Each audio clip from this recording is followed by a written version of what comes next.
Hey everyone, this is Marissa from discoverintuition.com, and an article is just posted on thespiritscience.net about repetitive numbers. Basically what I mean by that is today's 12/12, so we thought it'd be kind of cool to post one of the questions that people ask me all the time, and that is, after I have a session with you, Marissa, why do I see 11:11 everywhere? Or why do I see 10:10? Or why do I see 12:12? Or why do I see the word beach everywhere? Why do I see the number 54?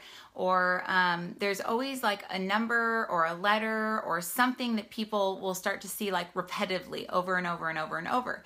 And if it doesn't mean anything, it's confusing. I mean, it's one thing if you're seeing like your father who passed away's birthday, or you're seeing I don't know, your number, your jersey from when you were a kid and your grandpa used to take you to the games or something, like that's one thing.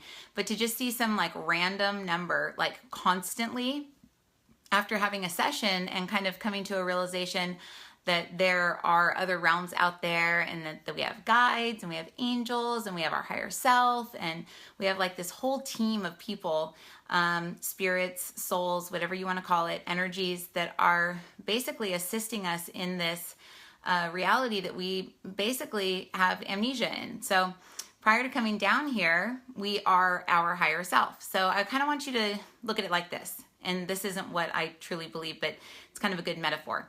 Look at this reality kind of like a video game, or like a video game.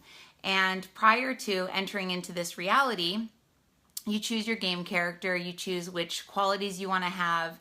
Obviously, there's a lot of qualities that you want to have that you don't have yet, but in order to get those qualities or those weapons or those things, you have to actually play the game to get those weapons or those extra guns or those extra lives or whatever.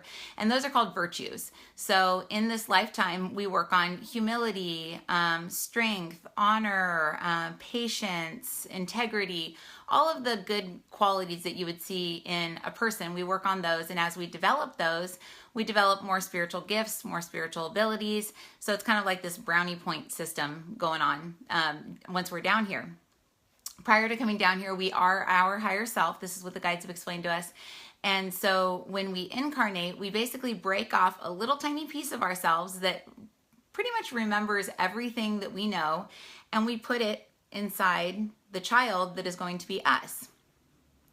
That little piece is like an internal GPS. And the way that I kind of see it is, the Superman movies where like he goes and he talks to the parents and they're like a hologram, but the parents only know, like, they can only answer certain questions for him because it's like a recording that they did on the hologram. So sometimes he asks questions and they don't have the answers because they didn't know he was going to ask that. So that's how I kind of feel about that piece of us that's our higher self that's inside of us. It's kind of like Siri. It knows the answers to a lot of stuff, but some stuff it doesn't know the answers. And in that case, we would have to get answers from the other side. And that's where the multiple numbers comes in, the 11, 11, 10, 10, 1, 1, 1, 3, 3, 3, 4, 4, 4. A lot of authors like Doreen Virtue and some others have actually written books on what they believe the numbers mean. And if you read one of those books, you can actually set it up with your guides and say like, hey, okay, so I read this book. These are the meanings for these numbers that I'm going to be looking up. So communicate with me through this. Or when I first started doing healings, my mom got me a bunch of books from the thrift store, and one of them happened to be like a animal spirit guides book. And it was funny because about a week before I even knew she got me the book, I started seeing animals like all over my sessions. Like I'd just be clearing someone's chakra and a zebra would run through the room, and I'd be like, what the heck? I'm going crazy. But it was basically my higher self and my guides knew that I had this book. So once I realized that I had the book that my mom had gotten me, I looked up zebra, I looked up elephant, I looked up squirrel, I looked up all of the animals that I had been seeing in the sessions, and sure enough, the messages that came with each one of those animals totally fit with whoever it was that I saw the animal run through the room of. So we can set up these languages with our higher self or with our guides, and I teach about that in my classes. And basically you can say, well, if I see this, this means this. So show me this if you want to give me this message, or show me that if you want to give me that message.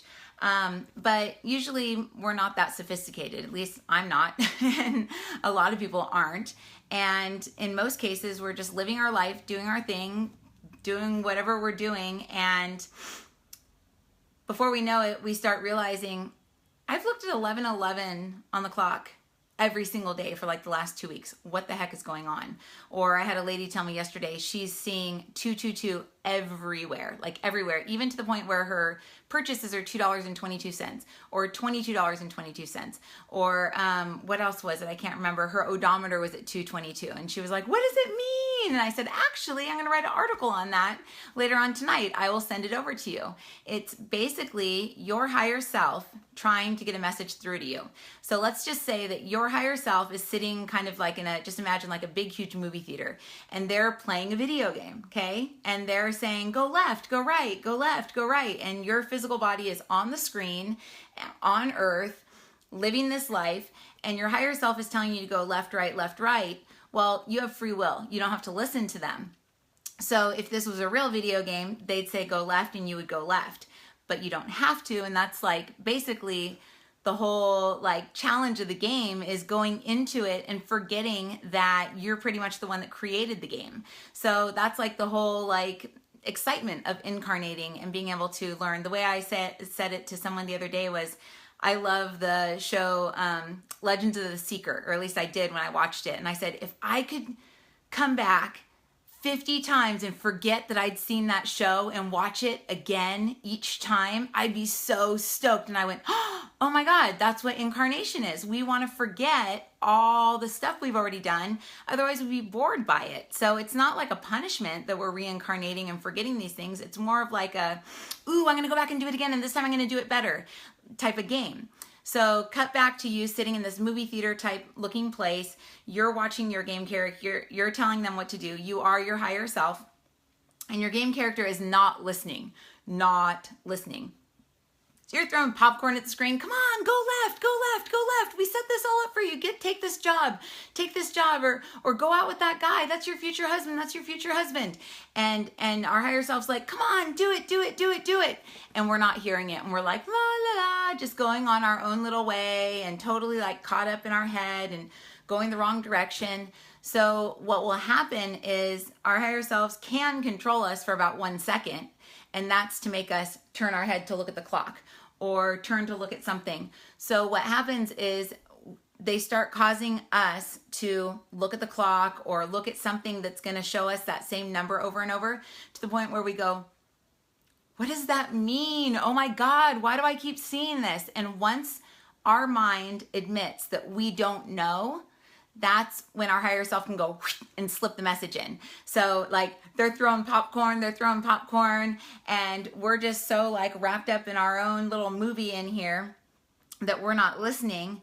But when the game character inside the screen goes, I don't understand, this doesn't make any logical sense.